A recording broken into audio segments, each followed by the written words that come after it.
योगाभ्यास से मिटाए रोग हम तमाम, जिंदगी की नाव अपने हाथ में ले थाम। योगाभ्यास से मिटाए रोग हम तमाम, जिंदगी की नाव अपने हाथ में ले थाम। जिंदगी की नाव अपने हाथ में ले थाम। स्वस्थ तन हम बने, स्वस्थ मन नित रहे। स्वस्थ तन हम बने, स्वस्थ मन।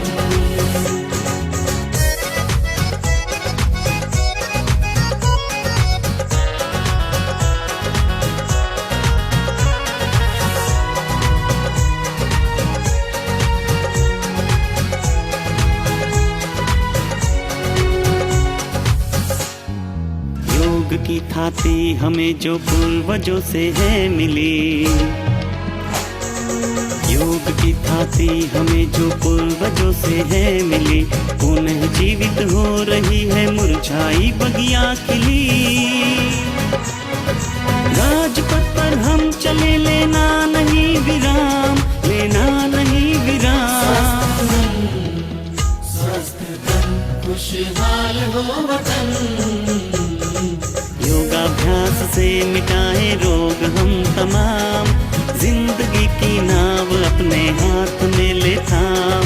जिंदगी की नाव अपने हाथ में ले थाम।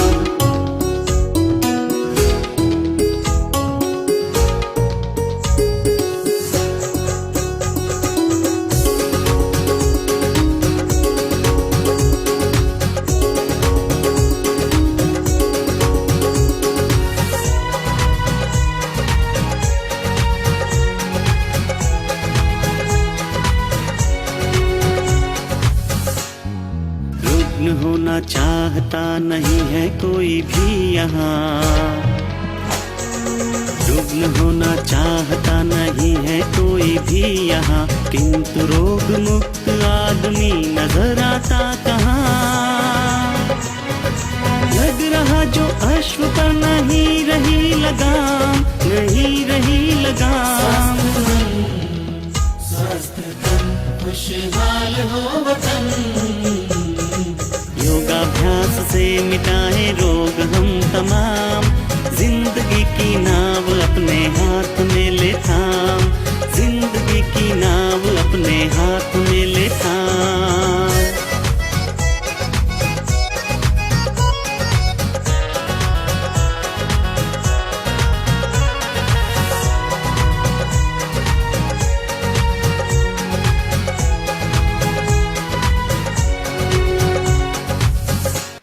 प्रेक्षा ध्यान का अंतिम लक्ष्य है आत्मा का साक्षात्कार। बीच का पड़ाव, बीच के विराम और विश्राम मंजिल नहीं है, पहुंचना आत्मा तक है।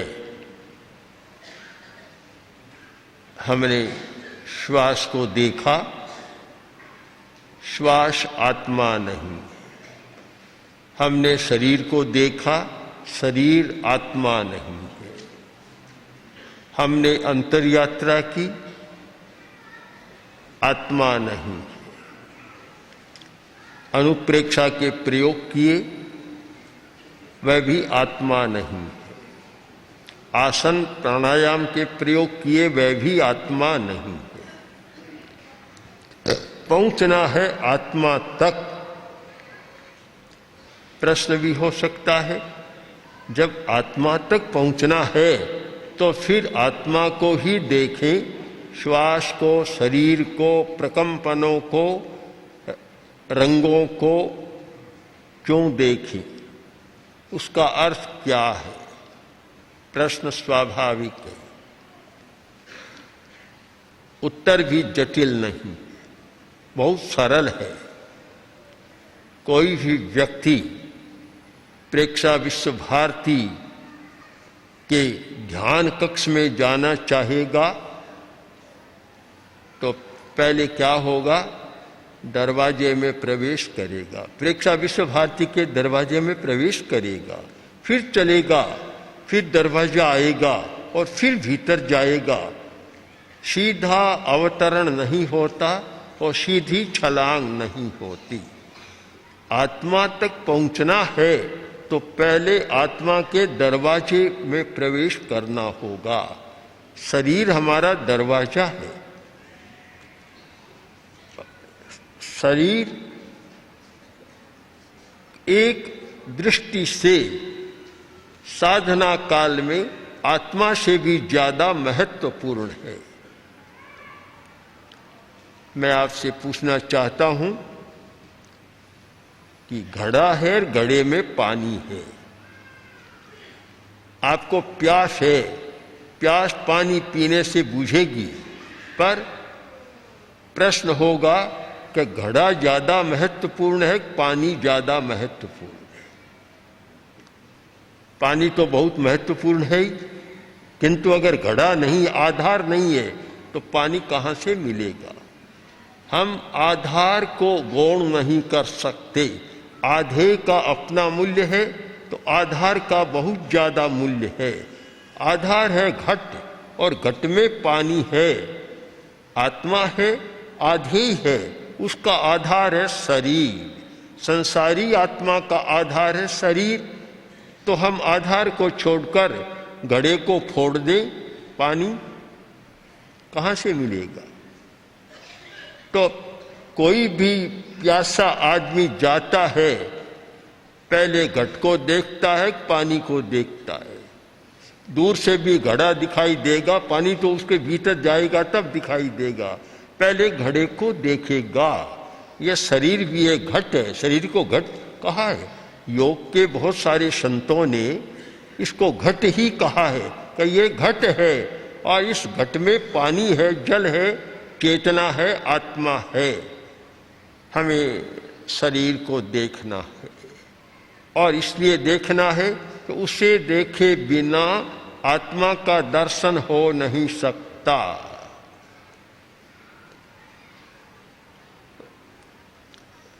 श्वास शरीर का एक अभिन्न अंग है।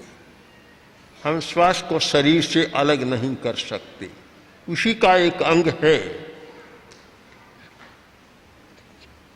शरीर को देखना, अब देखने की कला होती है। देखने की कला, जो व्यक्ति देखना जानता है वह पहुंच जाता है, देखना नहीं जानता वह नहीं पहुंच सकता। भरत चक्रवर्ती स्नान गृह में गए, स्नान किया, स्नान कर और कपड़े पहने और अपने आसन पर आकर बैठ गए। वह भवन था कांच का, शीश घर, कांच का भवन था। भरत चक्रवर्ती बैठे और सामने भी दर्पण था, देखने लग गए। आए थे स्नान करने, स्नान कर लिया, सज्जित हो गए। अब वापस बाहर जाना है, राज्य कार्य का संचालन करना है, भीतर बैठ गए। अब कोई ऐसा क्षण आता है, मुहूर्तानम मुहूर्तस्य मुहूर्तो होई तारिशो। कोई ऐसा मुहूर्त आता है, कोई ऐसा क्षण आता है कि पता नहीं क्या घटित हो जाता है। बैठे हैं और शीशे में अपने मुंह को देखने लग गए। शायद मुंह तो अपना देखा होगा बहुत बार, पर कभी कभी दृष्टि बदल जाती है। योग साधना का एक महत्वपूर्ण प्रयोग है कि शीशे में अपनी आकृति पर ध्यान केंद्रित करना। बड़ा महत्वपूर्ण प्रयोग है और बहुत लाभदायी प्रयोग है। ऐसे अपने चेहरे को देखते हैं, रंग रूप के लिए देखते हैं, और जब उस पर ध्यान करेंगे तो आपका सारा आभा मंडल बदल जाएगा, दृष्टिकोण बदल जाएगा और जो कभी नहीं देखा वह दिखने लग जाएगा। देख रही है, दृष्टि चली गई। आगम में लिखा है कि पेहाए पेहमाणे पेहमाणे, प्रेक्षमाणे प्रेक्षमाणे, प्रेक्षा करते हुए भरत चक्रवर्ती प्रेक्षा में इतने लीन हो गए कि केवल ज्ञान उत्पन्न हो गया, केवली बन गए। कुछ लोग अंगूठी की बात भी कहते हैं, वह शायद उत्तरकालीन बाद की बात है।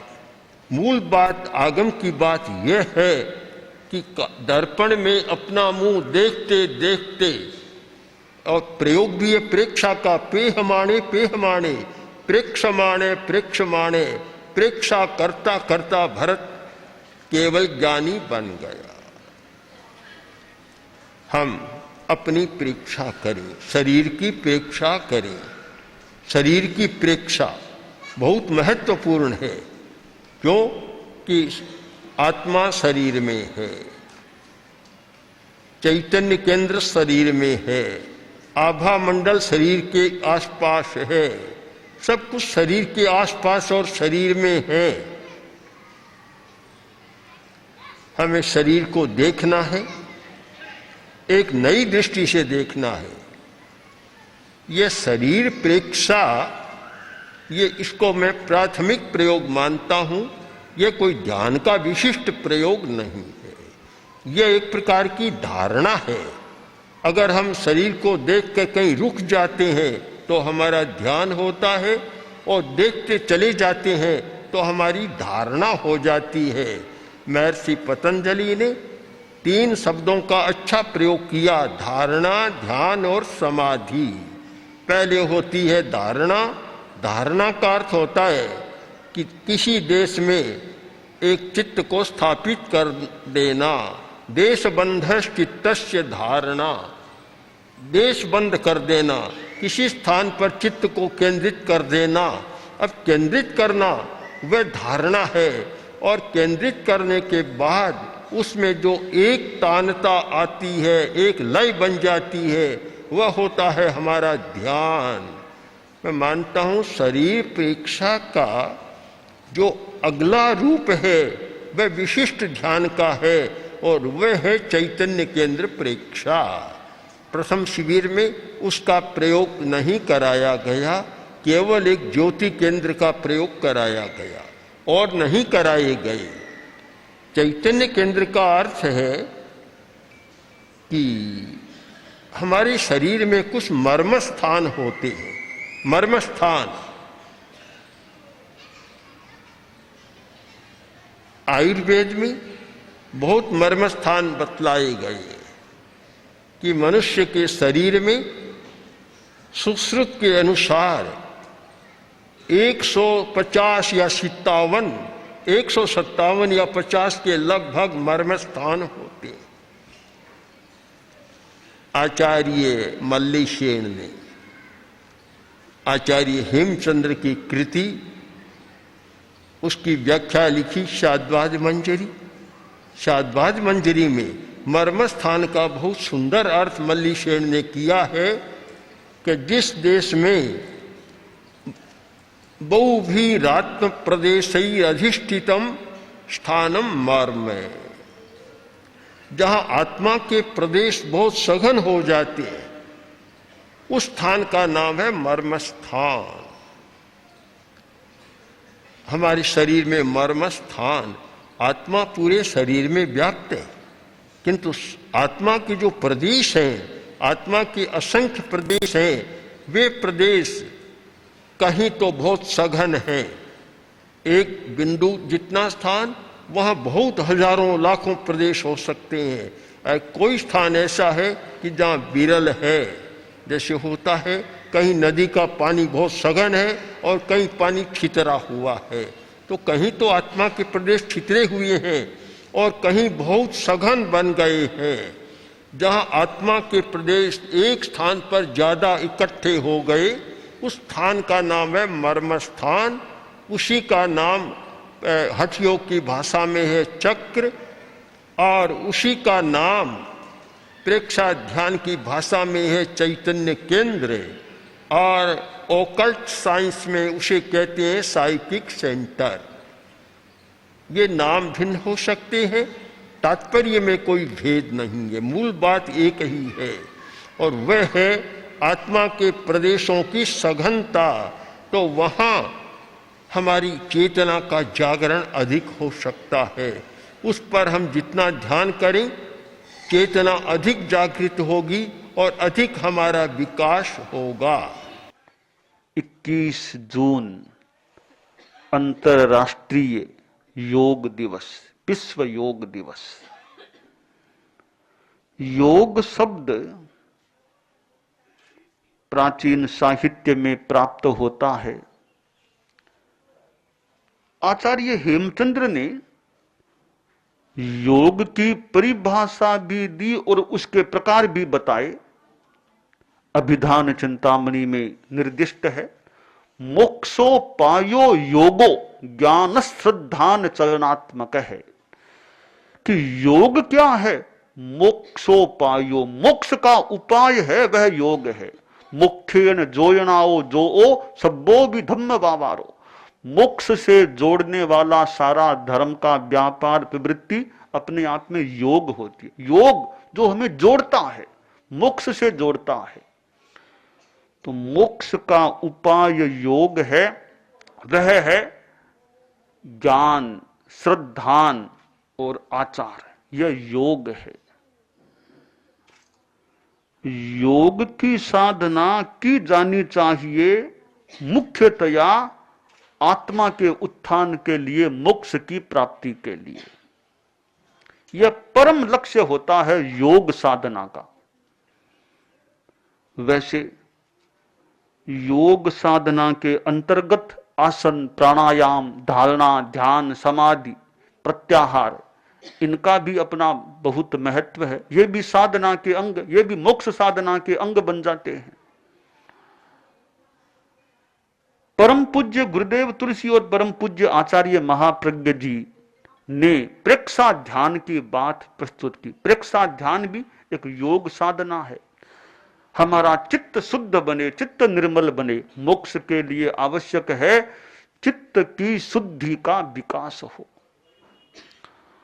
और चित्त की शुद्धि के लिए हम शरीर, वाणी और मन पर अनुशासन करने का, रखने का प्रयास करें। हमारा शरीरानुशासन हो जाएगा, हमारा वचोनुशासन, वाणी पर अनुशासन हो जाएगा और मनोनुशासन, मन पर अनुशासन हो जाएगा। तो मानना चाहिए हम मोक्ष की दिशा में आगे बढ़ जाएंगे। शारीरिक स्वास्थ्य के लिए भी आसन, योग, प्राणायाम का प्रयोग किया जा सकता है। शारीरिक स्वास्थ्य का लाभ भी योग से मिल सकता है। फिजियोथेरापी चलती है। कितने कितने लोग प्रातःकाल एक्सरसाइज करते होंगे, कोई रात को भी करते होंगे कि शरीर ठीक रहे।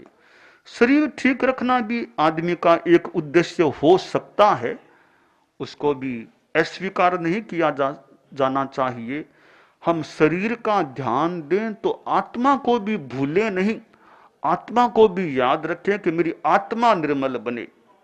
तो 21 जून का यह दिन जो अंतरराष्ट्रीय योग दिवस, विश्व योग दिवस के रूप में एक योग साधना की प्रेरणा देने वाला होता है।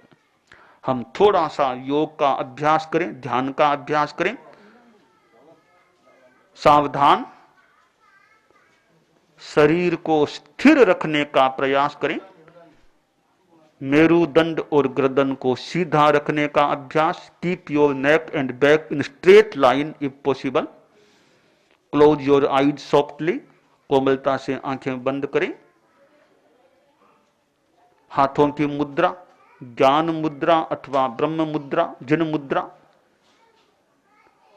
बाईं हथेली नीचे, दाईं हथेली ऊपर, यह जिन मुद्रा, ब्रह्म मुद्रा। और शरीर को ढीला छोड़ दें, रिलैक्स, रिलैक्स योर बॉडी। शरीर को ढीला छोड़ दें। प्रतिमा की भांति शरीर को अडोल रखने का अभ्यास करें। Keep your body as motionless as a statue और आइडोल। प्रयास करें शरीर को स्थिर रखने का। स्थिरता, शिथिलता, तनाव मुक्तता, कायोत्सर्ग।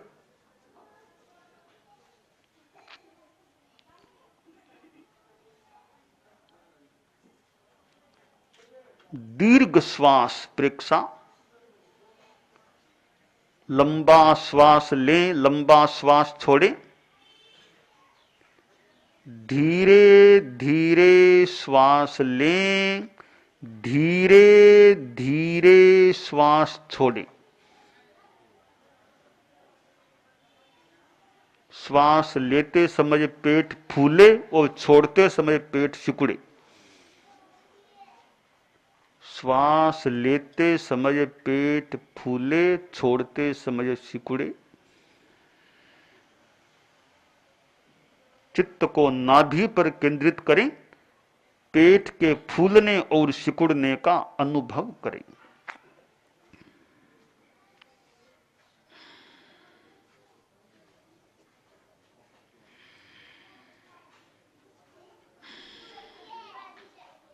लंबा श्वास,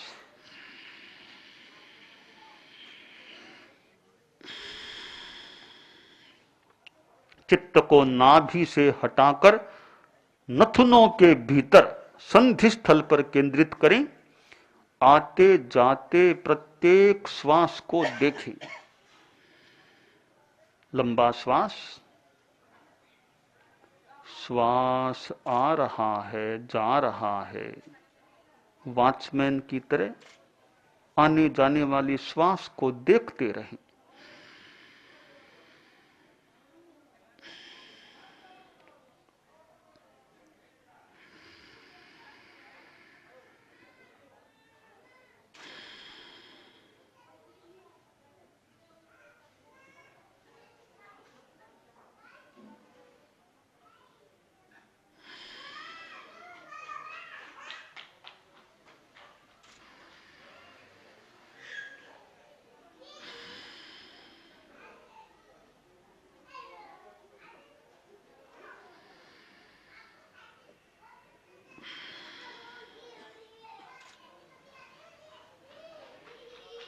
ओम अर्हम। जीवन में गृहस्थ के लिए अनुव्रत, अहिंसा, सत्य, अचौर्य, ब्रह्मचर्य, अपरिग्रह की भी आंशिक साधना तो चलनी ही चाहिए और उसके साथ ये प्रेक्षा, ध्यान, योग साधना भी चले तो दोनों को मिलाकर के एक परिपूर्ण योग साधना हो सकती है।